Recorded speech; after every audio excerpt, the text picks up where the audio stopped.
It's now official. Dr. Don Betts is NSU's 17th president. It's a bad time to be looking for work. What are graduating seniors thinking and doing? There's a brand new Mr. NSU. We'll introduce him to you and show you the competition. And once again, NSU's Japanese students put on an elaborate show for the university community. We'll have the sights and sounds. I'm Chuck Ennis. And I'm Patrick Fitzgibbon. NSU News starts now.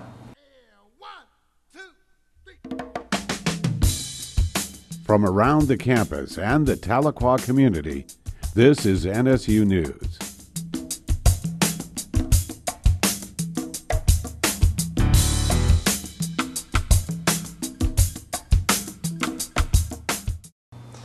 NSU's new president is celebrated at inauguration ceremonies.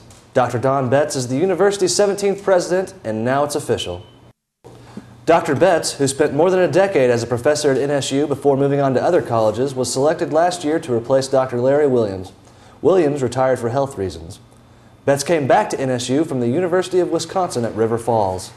This is the time for us to chart the second century and to live the promise of education that was articulated those many years ago in 1909 and as far back as 1851.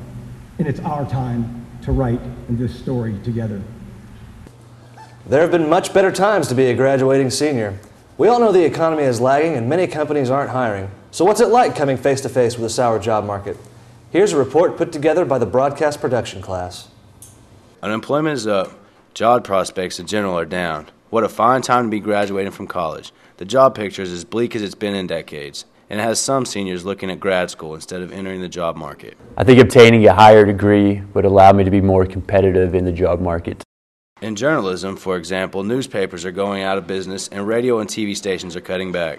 You can watch local news and see that the turnover is extreme, especially right now. I think that by going and obtaining my master's degree, it makes me more marketable for a job later on after I graduate with that degree. In economic times like these, going back even 40 years, education has been a place where jobs can be found. I'm graduating in December, so hopefully in 2010 I will have a job lined up. I have one lined up in Japan and China right now, but I don't know if I'll take those because they're so far away. And believe it or not, according to one senior, there are jobs in entertainment. I am very optimistic about finding a job, but there are certain places where finding a job in the entertainment business, like cruise ships, things like that, those are going to be a little bit lower than things like in actual theaters or in the movies. If the economy picks up soon, then jobs should be reappearing toward the end of this year. That can mean that some in the class of 2009 will be competing with the class of 2010 for jobs that surface down the road. For NSU News, this is Kent Phillips reporting. There were plenty of potential employers set up at a job fair in Tulsa in early April. They gathered on the main campus of Tulsa Community College. Insurance firms, investment companies, even the Oklahoma City Police Department had information booths. So did a number of colleges and universities, including Northeastern State. As you heard earlier, some graduates walking in May are now looking at graduate school. Other people laid off from jobs are going back to college to add to their knowledge and pick up new skills. NSU student legislators scored big at the annual meeting of the Oklahoma Intercollegiate Legislature. They came back from Oklahoma City with numerous awards. Delegates from universities across the state come twice a year to compete in this 5-day mock legislature.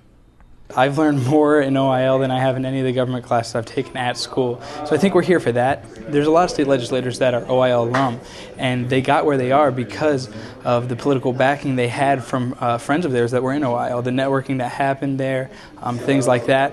And the networking opportunities that you're just going to get here, if you stay in the state of Oklahoma or even if you travel outside of the state of Oklahoma, are going to be outstanding. They're going to follow you for the rest of your life. Spring session at OIL is notorious for campaigning and elections, as delegates race for positions within the House of Representatives, Senate, and on the executive board. We have a lot of really strong delegates, people who know what they want to get done. Among NSU delegates, Ryan Alsup, Coweta Sr., lost his race for president pro tempore of the Senate. But Stephen Rogers, parliamentarian and Inola sophomore, claimed victory for Speaker pro tempore of the House by acclamation. You know, it really makes me feel good to know that people realize the legitimacy that I give to this organization and that I carry myself with. And to know that I've been labeled as too legit to quit is You know, it's just great. Rogers' legitimacy did not go unnoticed by other universities. Stephen Rogers is just too legit to quit. Stephen Rogers is so legit, everyone else quits. This session, NSU took several awards, including second best delegation in the House, third best delegation overall, best legislation, and had the honor of claiming OIL's best delegate, Amber Bucher. I was floored. I had no idea that was coming. I was actually pretty sure that I wasn't going to get it, so it was very surprising, and my heart just about burst out of my chest, and I'm really grateful. With a little luck, the OIL can make a difference in the state. While many new graduates struggle to find jobs in the coming months, seniors in Army ROTC know exactly where they're going and what they'll be doing. After 4 years of officer training and full-time college schedules, senior cadets will be heading off as commissioned Army officers. They'll go to different Army branches and locations around the country for specialized training and their first assignments. Cadet Commander Crystal Patrick, a senior, will be a second lieutenant in military intelligence stationed in Hawaii. When I get my commission in May, I will go to a few training exercises, Bullet 2, which will be in Fort Sill for 2 months, and then I go to OBC, which is the Officer Basic Course for Military Intelligence, and that's in Arizona, Fort Huachuca, Arizona. And finally, in December, I'll go to my first duty station that's in Hawaii. I am really excited. The Northeastern State Student Government Association has a new president. He's a junior from Locust Grove, elected with other NSGA officers in early April. Students voted in early April to pick new leaders for the 2009-2010 academic year. Journalism major Glenn Evans is the next president. Shane Franklin was voted in as Attorney General. Matt Reese is the new treasurer. The administration that I'm putting together, we're definitely looking for student input and student involvement. In NSGA, there's a lot of, when I was campaigning, there was a lot of students who are very open about things that they would like to see change, and I think that those are the types of students that we're looking to get more involved, and I think that we'll see a lot of action this next year. If you're tired of the federal government tinkering around with the economy, you're not alone. In his commentary, Dustin McGowan urges the folks in Washington to get on with it or get off the pot. My final commentary is titled, "Stop the Bleeding Any Way You Can." A bit strange, I know, but just hear me out. Right now we're at a point in our nation's history where the economy is in the trash. Companies do whatever they want because they can, and the president runs around like he doesn't know that he already won the election. More people enter the ranks of the unemployed than infected zombies in a horror film. So, what's the solution? I'm not an economist, I have no idea. But the American people went to the polls in November to vote for people that do. I'm personally a fiscal conservative and believe that our government should let companies fail and wait for the economy to turn back around with stronger competition through deregulation. I'm not in charge of the economy, though. I'm not in charge of the country. Neither are people that think like me. The Democratic Party has the ultimate mandate from the American people, the White House and both chambers of Congress. They've taken some steps to try and combat our economic woes.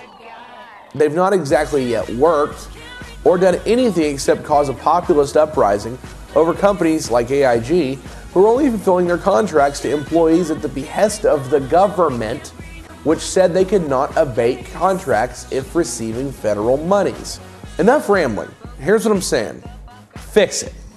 The Dems are so scared of stepping on toes that they won't convert our financial system to a full-on socialist program. Why? If we're going to practice egalitarian policies, then let's go all the way.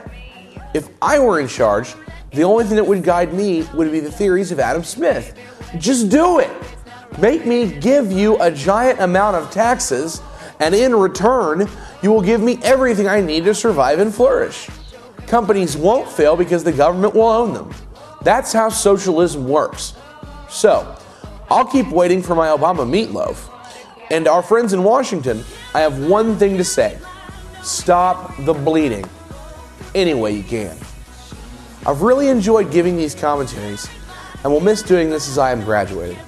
As always, you can email me with comments to dustinmcgowan@gmail.com. I'm Dustin McGowan, and for the final time, you've just been informed.